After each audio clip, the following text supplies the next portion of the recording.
और ये वो हमारे लाइफ का पॉइंट है जहाँ से आपकी लाइफ 360 डिग्री चेंज हो सकती है। कहते हैं ना कि ये वो एक रोशनी वहाँ से एंटर होती है आपकी लाइफ में, वहाँ से फिर आपकी लाइफ चेंज होने लगेगी, आपकी जीवन की परिभाषा चेंज होने लगेगी।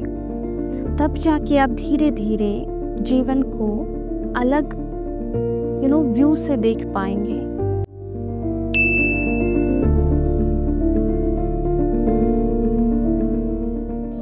Hello friends and welcome to the world of angel 1111। Let's bring light to earth. Friends, आज हम देखेंगे कि हमारा ये जो जीवन है, राइट, ये हमारी जो लाइफ है, ये इतनी दुखद क्यों है, या फिर लाइफ में इतने चैलेंजेस, इतनी कठिनाइयाँ क्यों हैं, ये हमेशा सुख में क्यों नहीं चलती, या फिर स्मूथली क्यों नहीं चलती, हमेशा ही कुछ समय के बाद दुख क्यों आता है। तो जैसे आप सभी को पता है कि हम अर्थ पे आते हैं तो हमारे आत्मा के कुछ लेसन्स होते हैं, उनको कंप्लीट करने के लिए आते हैं, राइट, वो सीखने के लिए आते हैं।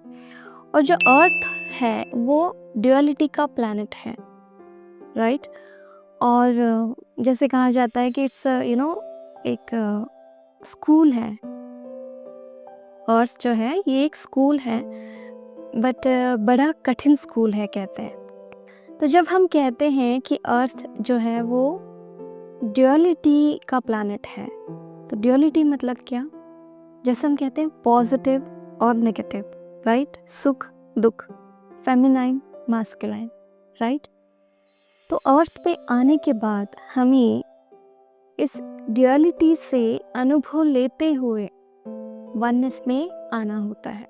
बट जैसे ही हम यहाँ जन्म लेते हैं, राइट, उसके बाद हम ये सब भूल जाते हैं कि हम यहाँ से पूरी तरह से निकलने के लिए आए हैं, ना ही यहाँ फंसने के लिए। बट अल्टीमेटली हम यहाँ आके सब कुछ भूल जाते हैं और यहीं पे फंस जाते हैं। ये जो माया परमात्मा ने रची है, राइट, ये जो 3D मटेरियल वर्ल्ड है, उसमें ही हम उन्हीं चीज़ों में हम फंस के रह जाते हैं। भले ही वो रिलेशनशिप्स हो, राइट, आपका करियर हो, मनी हो, कोई भी चीज़ हो सकती है। तो ये सारी चीज़ें ऐसी बनाई गई है, प्रकृति ने ऐसी बनाई है कि इनसे जल्दी से आपकी अटैचमेंट हो जाती है। और ये आपकी आत्मा का बहुत बड़ा लेसन है कि इन सब अटैचमेंट से आपको बाहर आना है। और ये सब आज हम इसीलिए डिस्कस कर रहे हैं क्योंकि जैसे बुद्ध ने कहा है कि attachment is a cause of suffering. Yes, actually जहाँ जहाँ आपकी ये अटैचमेंट रहती है, वहाँ वहाँ आपको हर्ट होता है, वहाँ वहाँ आपको दुख झेलना पड़ता है। तो इसीलिए ये आपके लेसन्स है कि आपको धीरे धीरे डिटैचमेंट में आना होता है, और वो आप आ ही जाते हैं अल्टीमेटली। जैसे जैसे आपकी लाइफ आगे बढ़ती है, आपको बहुत सारे ऐसे लाइफ के इंसिडेंसेस आप फेस करते हैं, एक्सपीरियंसेस ऐसे मिलते हैं कि जिससे बहुत दुख, नाराज़गी आप में आती है और धीरे धीरे आप लाइफ को समझने लगते हैं। तो चलिए जानते हैं कि इतना दुख, इतनी कठिनाइयाँ, इतने चैलेंजेस हमारे लाइफ में क्यों आते हैं। तो आंख बंद करके खुद को एक क्वेश्चन अभी यहाँ पे आपको करना है, और वो क्वेश्चन ये है कि क्या आप गॉड को, भगवान को, परमात्मा को उतनी ही आस से अपने सुख में पुकारते हैं जितनी आस से आप कभी अपने दुख में उनको पुकारते हैं? खुद के साथ ऑनेस्ट रहिए, और इस क्वेश्चन का आंसर आपकी आत्मा से आएगा। आपको पता भी है वो आंसर क्या है। वो आंसर है नहीं।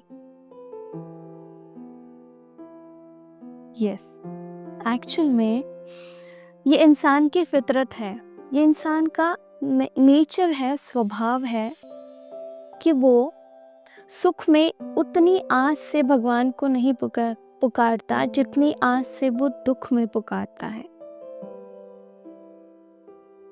और दुख का जो समय है, चैलेंजेस का जो समय है, डिफ़िकल्टीज़ का जो समय है, ये समय वो गोल्डन पीरियड मैं उसको कहूँगी, क्योंकि इसी पीरियड के दौरान आप परमात्मा के करीब आते हैं, गॉड के करीब आते हैं, और सुख में आप गॉड से दूर जाते हैं।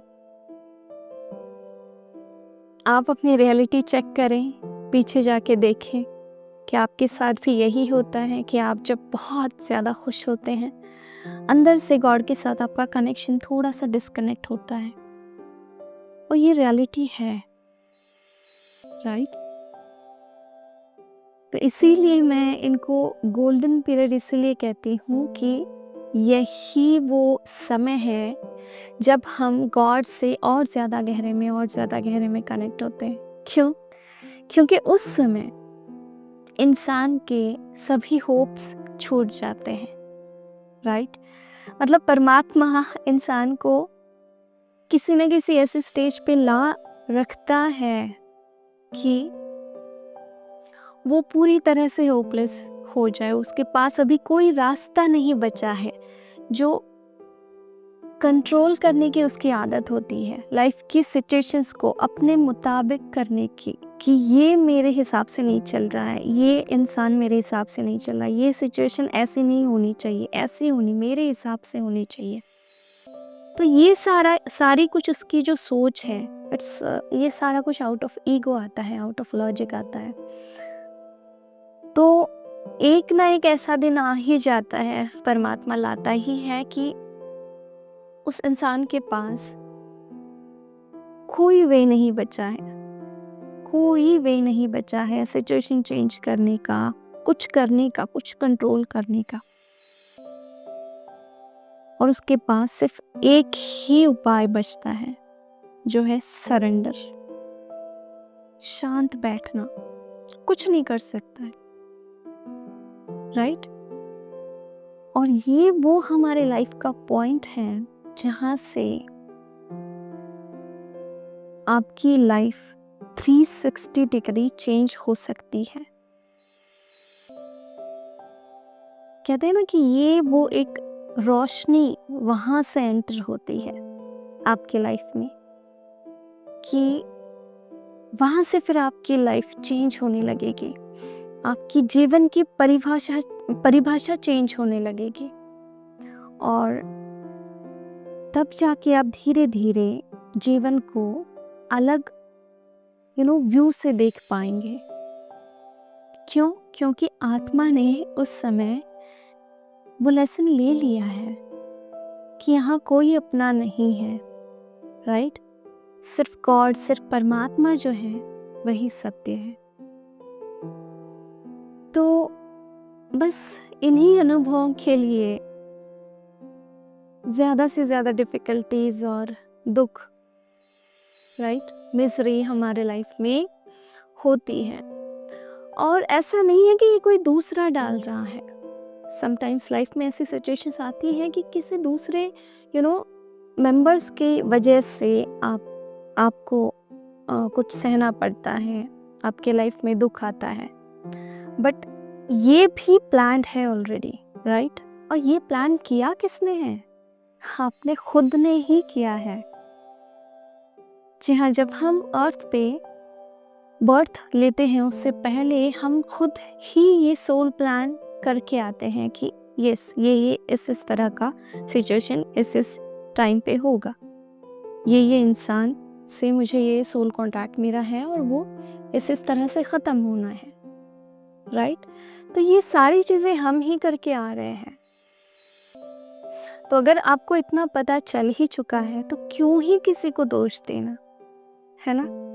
क्यों ही किसी के रिगार्डिंग मन में वो हेट्रेट रखना, राइट? एक अंडरस्टैंडिंग के साथ, हायर लेवल अंडरस्टैंडिंग के साथ इन सभी चीज़ों को देखना स्टार्ट करें। और हमेशा जब भी कोई डिफ़िकल्टी आती है, कोई चैलेंजिंग सिचुएशन आती है, उस समय परमात्मा को याद करें हमेशा।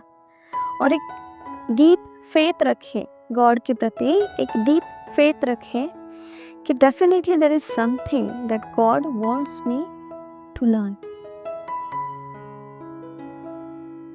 ये आपने ध्यान में रखना है हमेशा, कभी भी होपलेस नहीं हो जाना है, कभी भी नेगेटिव नहीं जाना है कि ये क्यों ही हुआ, ये हमेशा मेरे लाइफ में होता है, या फिर लोगों की लाइफ बहुत अच्छी चल रही है, मेरी ही लाइफ ऐसी है, राइट। ये सारी सोच अब साइड में रख के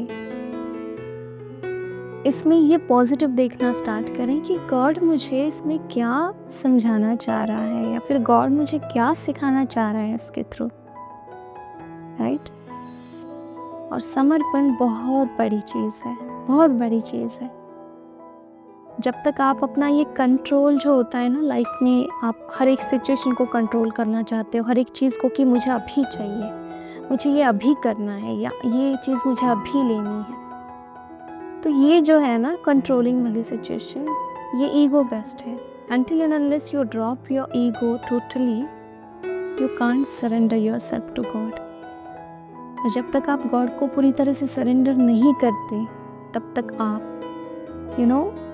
एक जो उसकी ब्लेसिंग्स है, उसकी कृपा है, उस कृपा को आप पा नहीं सकते। ठीक है, हमेशा ध्यान में रखना है कि we are beings, human beings, हमें उस बीइंग स्टेट में ही रहना है, right. And he is the doer, God is the doer. Again, he is not outside, he is here only. और अब तक की जो भी सोसाइटी की प्रोग्रामिंग है, उसकी वजह से ऐसे ही दिखाना पड़ता है, but yes, God is with in you and he is only the doer. तो बस आपको समर्पण में रहते हुए जैसे जैसे आपको गाइडेंस मिल रहा है, वैसे वैसे आपको धीरे धीरे एक्शन लेते हुए आगे बढ़ना है, राइट। लाइफ की जो भी सिचुएशंस आ रही हैं, उनको वैसे ही एक्सेप्ट करना है जैसे वो हैं, कोई बदलाव करने की कोशिश ना करें, चीज़ें अपने हिसाब से करने की कोशिश ना करें। क्यों? क्योंकि इसमें सिर्फ और सिर्फ आपका टाइम और एनर्जी वेस्ट हो रही है, बाकी कुछ नहीं हो रहा है।